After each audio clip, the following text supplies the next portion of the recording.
Bom dia, a graça e a paz do Senhor Jesus. Veremos hoje o capítulo de número 6 do livro de Romanos.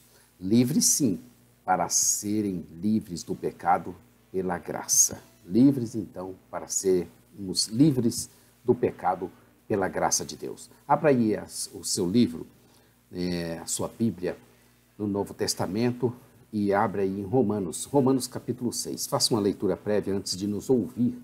Eu sou o pastor Daniel Deusdete, que vos falo, sou da Igreja Os Semeadores. Inscreva-se aí no nosso canal, já clica no sininho aí à sua esquerda e já dê o seu like. Isso vai nos ajudar grandemente.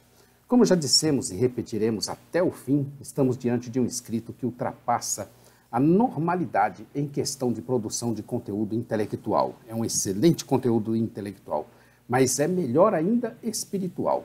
Não é à toa que esse livro de Romanos é considerado por muitos como o quinto evangelho.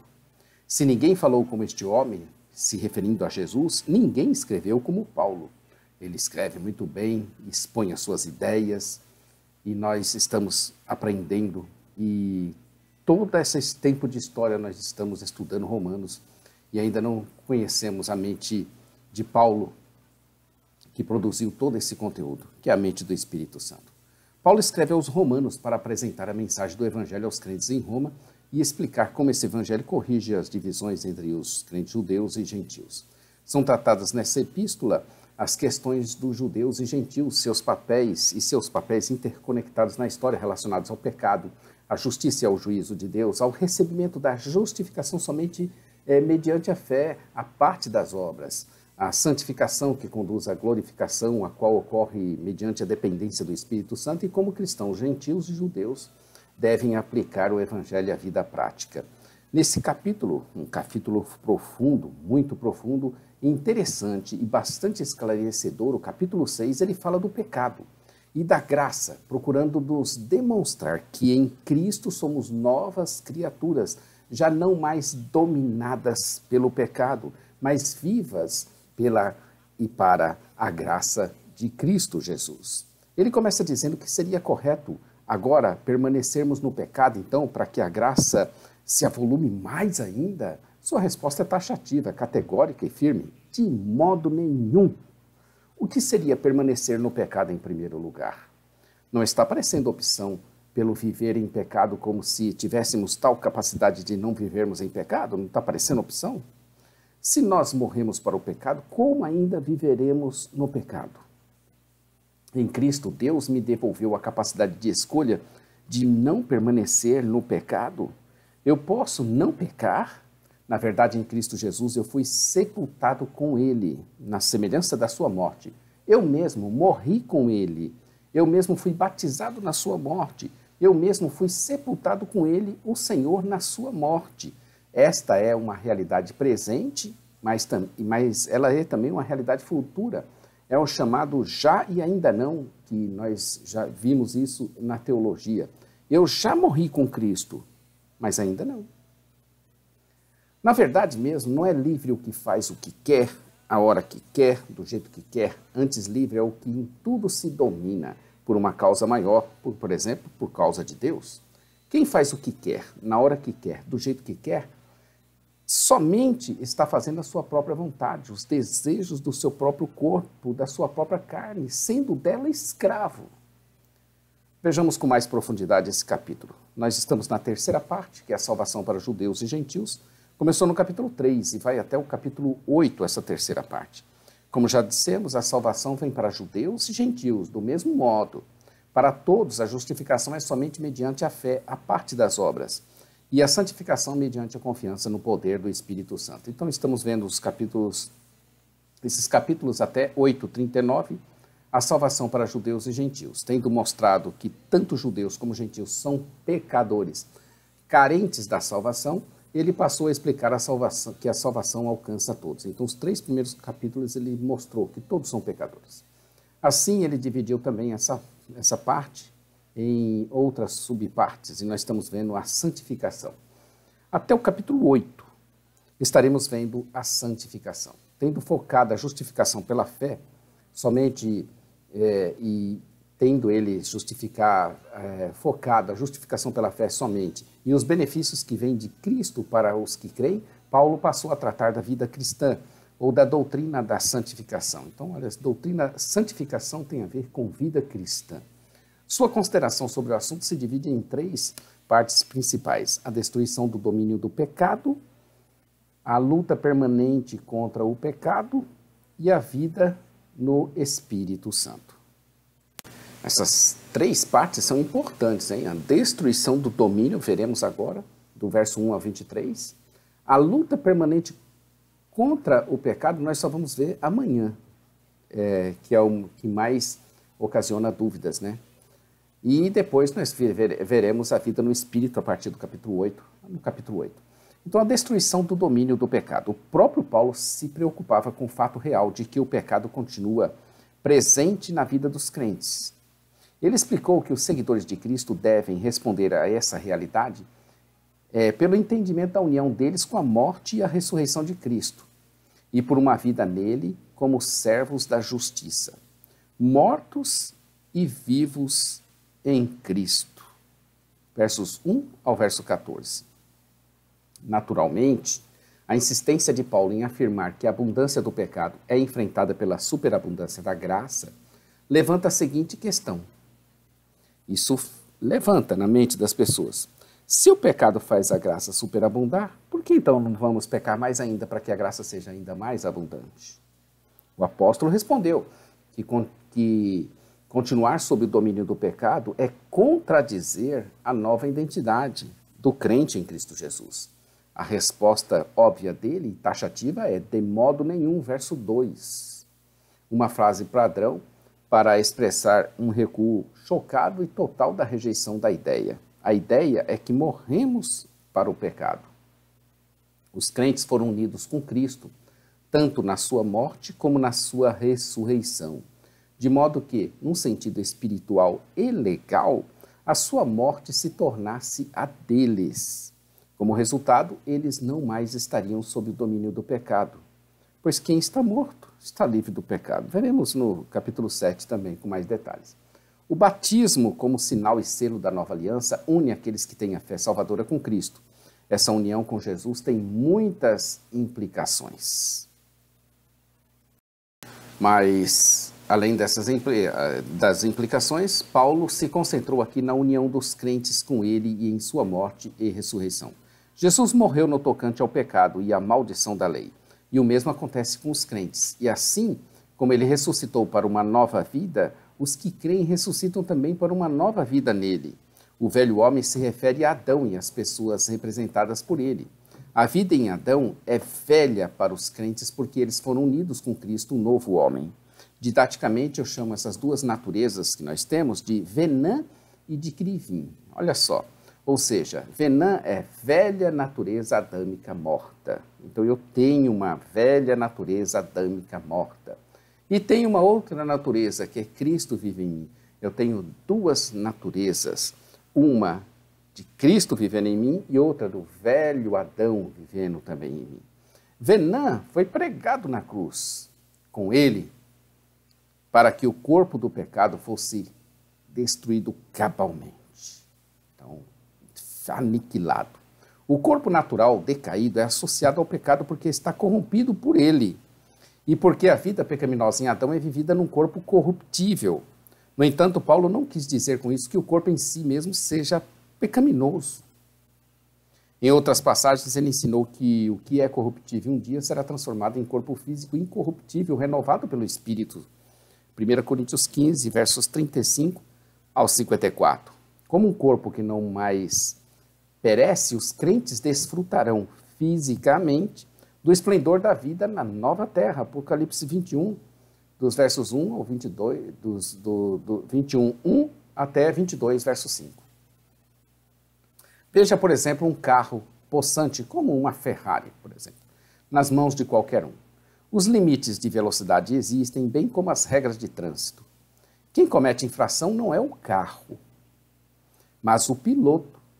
O carro tem potência e capacidades e não pode ser culpado de nada. Entendeu? Embora a Bíblia de Estudo de Genebra comenta que a união com Cristo em sua morte não elimina não elimina inteiramente a corrupção atual do corpo, a qual continuará a existir até que Jesus retorne em glória, eu prefiro dizer que sim, elimina completa e totalmente, mas que seus efeitos podem ser vividos atualmente somente na fé e futuramente plenamente sem a necessidade de fé. Você entendeu isso aí? Importante, né? Então, ela elimina, sim, completa e totalmente. Mas os seus efeitos só podem ser vividos atualmente, na sua plenitude, pela fé. Falhando a fé, então você vai sentir a velha natureza te puxando. Agora, futuramente, plenamente, nem haverá necessidade de fé. O que é coragem? Fazer uma pausazinha. O que é coragem? Coragem não é ausência de medo, é ousadia de enfrentar o medo. Ó, o medo está aqui, você anda por sobre o medo. Mas pode ser que você afunda no medo. Mas coragem não é a ausência de medo, é andar por sobre. A mesma coisa a fé e a dúvida. A fé, agora no presente momento, não é a ausência de dúvida, nós andamos num mar de dúvidas. Se nós naufragarmos, a fé também naufraga. Então nós temos que andar por sobre ela. Então não é a ausência, mas é a ousadia para enfrentar. E assim Deus vai nos dando essa certeza pela fé, que vem somente pela palavra de Deus. Já no presente momento, essa união põe fim ao papel do corpo como lugar a partir do qual o pecado domina os crentes. O corpo de um cristão agora é um membro do corpo de Cristo, o templo do Espírito Santo, consagrado ao Senhor e que produz fruto santo em sua obra. Lembra sempre da Ferrari, agora essa Ferrari é do Senhor. Veja o raciocínio de Paulo, mas não vai confundir aí com prosperidade. Eu estou falando da potência da máquina. Nosso corpo é muito maior do que uma Ferrari, não tem nem comparação. Veja o raciocínio de Paulo, e ele está certíssimo. Quem já morreu foi justificado do pecado, verso 7. O apóstolo personificou o pecado como um monarca. Capítulo 5, verso 21. Como um general que usa várias partes do corpo como suas armas ou instrumentos, versos 13. E como um patrão que paga salário, verso 23. Nesse contexto, a justificação do pecado significa a libertação da tirania do mesmo, e não de sua presença ou influência. Ele continua em sua lógica argumentando que já morremos com ele. Agora, pois também cremos que com ele vivemos. Isso inclui a ideia da ressurreição final do corpo. Porém, antes mesmo de Cristo retornar em glória, nós já experimentamos a renovação interior da vida da ressurreição, pois nos tornamos vivos para Deus. É tudo pela fé. Então ele nos aconselha a nos considerarmos mortos para o pecado. Reconhecer, levar em conta, perceber que isso, ou seja, o que foi dito dos versos 1 ao 10, é a verdade sobre cada crente. E com base nessa premissa, não devemos deixar doravante o pecado reinar em nós. Tendo em vista que o reino do pecado foi destruído, todas as tentativas por parte dele de recuperar o domínio podem e devem ser resistidas. O corpo, verso 13, outrora regido pelos desejos pecaminosos, não deve mais ser submetido a eles. É uma guerra. Eles irão atacar, mas nós iremos resistir e vencer sempre. É bacana, né? No lugar de oferecermos nosso corpo agora ao pecado, iremos agora oferecê-los a Deus. Tal como outrora os crentes ofereciam a si mesmos de tal modo total ao pecado, eles agora devem se oferecer de tal modo total a Deus. Um novo Senhor assumiu a posição. Agora devemos agir como já ressurretos dentre os mortos. Tudo isso deve ser feito de maneira consciente, como uma expressão deliberada da nossa nova identidade em Cristo Jesus. Como nesse processo é ativo e nós somos passivos, nós nos oferecemos a Ele como forma de gratidão e alegria pelas suas bênçãos em Cristo Jesus. Então, como esse processo é ativo e nós somos passivos, devemos nos oferecer a Ele em forma de gratidão. A promessa de Paulo é que o pecado não terá domínio sobre nós. Essa é uma promessa e não um mandamento ou uma exortação. Eu vejo tudo isso muito ligado à fé e eu estarei mais forte ou mais fraco conforme eu sentir a minha fé. mais forte ou mais fraca. O meu esforço deve, portanto, ser em manter-me mais próximo possível de Deus, em comunhão com Ele, dando glórias a Ele e nele se alegrando. Do contrário, mesmo tendo condições de resistir, não vou conseguir prevalecer. Como mortos, não estamos debaixo da lei, e sim debaixo da graça. Paulo não quis dizer com isso que os cristãos não têm nenhuma obrigação moral para com a lei de Deus. Ao contrário, os crentes estão capacitados pelo Espírito Santo de Deus para obedecer à sua lei. À luz desse contexto, debaixo da lei significa estar sob o domínio e senhorio, sob o senhorio e condenação do pecado, tendo em vista que este é avultado por ela naqueles que estão em Adão. Os crentes estão debaixo da graça, no sentido de que estão em Cristo, aquele que fez superabundar a graça de Deus em resposta à abundância do pecado. Portanto, eles estão livres da tirania e da condenação. Servos da justiça. Em virtude do exposto, alguém malignamente poderia argumentar então que seria melhor pecar mesmo, porque estamos debaixo da graça e não debaixo da lei. Sua resposta também é taxativa, de maneira nenhuma. Verso de número 15. O fato de os cristãos não estarem debaixo da lei, isso é, em Adão, mas sim da graça em Cristo, pode parecer dar licença para a negligência moral. Todavia, Paulo negou isso. Se você pratica o pecado pensando desse jeito, você nunca conheceu a Cristo Jesus. O reino de Cristo, o reino da graça em Cristo, foi projetado para propiciar uma vida justa, a liberdade da graça e a liberdade no tocante ao senhorio do pecado e, portanto, para a obediência e serviço a Deus. Não se trata de uma liberdade para se submeter voluntariamente ao senhorio do pecado. Embora Paulo não hesitasse em ressaltar a atividade humana na vida cristã, vós ofereceis, no verso 16, e vieste a obedecer, no verso 17, ele reconhecidamente atribui toda a justiça à graça de Deus. O oposto da escravidão do pecado é o comprometimento com o novo estilo de vida que a graça produz. Aqui estão em vista tanto o evangelho quanto o tipo de ensino dado nos capítulos 12 ao 16, talvez com o próprio Cristo como modelo. A ilustração da servidão é uma representação inadequada da vida cristã, especialmente no contexto romano, pois ela sugere a severidade da servidão humana, e assim expressa de uma maneira não apropriada a verdade de que o jugo de Cristo é suave. Entretanto, talvez Paulo tenha aplicado essa metáfora por acreditar que o perigo maior estava em falhar no cumprimento da responsabilidade moral e pessoal para com o Senhor. O fato é que antes éramos servos do pecado e oferecíamos os nossos membros à impureza e à maldade que leva ao pecado. Agora somos servos da justiça e devemos oferecer também nossos corpos à justiça, que nos levará à santidade. Quem nos conduz à santidade é a graça de Deus. Também era fato de que quando éramos escravos do pecado, estávamos livres da justiça. Mas qual era o fruto disso? Cujo fim é a morte, cujas lembranças nos fazem corar de envergonha diante do Espírito Santo? Nessas expressões, vocês foram libertos do pecado, vocês se tornaram escravos de Deus. O apóstolo traçou o processo completo da salvação de uma pessoa. Por meio da união com Cristo, nós somos libertos do juízo da lei e da tirania do pecado. Então nos tornamos servos da justiça porque temos nova vida em Cristo. Essa nova vida nos leva a uma vida de santificação ou santidade. Se você busca santificação e a santidade, procura viver na santificação e na santidade, você é uma nova criatura. Se você vive pecando, você nunca conheceu a Jesus. E você está perdendo seu tempo. E o resultado final disso tudo é o dom da vida eterna. Paulo conclui com uma comparação espetacular entre os salários do pecado e os dons gratuitos de Deus. Paulo distinguiu o juízo, algo que merecemos, da salvação, algo que recebemos inteiramente pela graça. Depois de termos visto nesse capítulo 6 que houve a destruição do domínio do pecado, no próximo capítulo estaremos vendo a nossa luta contra o pecado. E depois, no capítulo 8, nossa nova vida no Espírito Santo. Romanos 6 começa assim: que diremos, pois? Permaneceremos no pecado para que seja a graça mais abundante?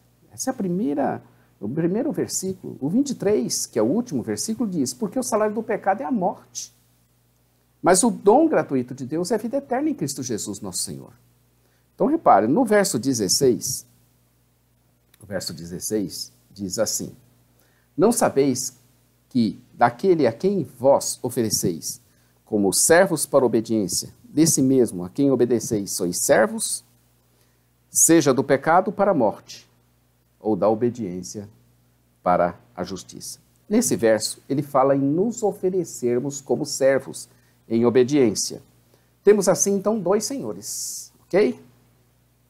Logo, pelo fato de me ter sobrado apenas duas escolhas, já sei que sou escravo. Ou sou escravo para a escravidão do pecado e para a morte, ou sou escravo para a liberdade da obediência para a justiça. Não é demais? Amanhã estaremos aqui com o mal que habita em mim, Romanos 7. Nós estaremos meditando em Romanos 7, um belo capítulo que vai ajudar a esclarecer mais e mais esses assuntos que são delicados, complexos. A parte escrita, jamaisdesista.com.br. Você também tem acesso à nossa loja virtual, semeadores.com.br, e também nosso programa de rádio, radio.osemeadores.com. A todos um bom dia. Como dissemos sempre, Maranatá. Ora, ora, vem, Senhor Jesus. Deus te abençoe e vamos em frente.